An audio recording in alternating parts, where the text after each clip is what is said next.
కాంత movie review story 1950 కాలం నేపథ్యంతో సాగే కథలో డైరెక్టర్ అయ్యా సముద్రఖని ఒక అనాథమైన మహదేవన్ దుల్కర్ సల్మాన్ ని హీరోగా తీసుకొని స్టార్గా నిలబెడతాడు.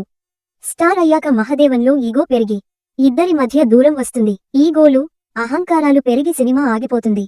ఏళ్ల తర్వాత కాంత సినిమా మళ్లీ స్టార్ట్ అవుతుంది. ఈసారి కొత్త హీరోయిన్ కుమారి భాగ్యశ్రీ భోర్సే ఎంట్రీతో కథ కొత్త మలుపులు తిరుగుతుంది.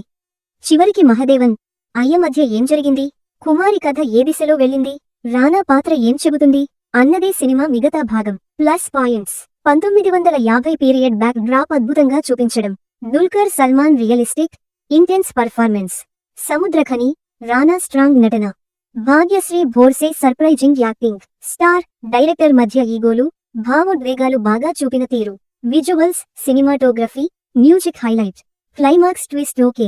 మైనస్ పాయింట్స్ సెకండ్ హాఫ్లో స్లో పేస్, కొన్ని సీన్స్ రొటీన్గా అనిపించడం, కమర్షియల్ ఎలిమెంట్స్ లేకపోవడం, కొన్ని డ్రామాటిక్ పాయింట్స్ డీప్గా ఎక్స్ప్లోర్ చేయకపోవడం, ఇంట్రెస్టింగ్ పాయింట్ ఉన్న స్క్రీన్ ప్లే కొన్ని చోట్ల ఫ్లాట్గా ఉండటం. ఫైనల్ వర్డ్ కాంత ఒక ఎమోషనల్ పీరియడికల్ డ్రామా.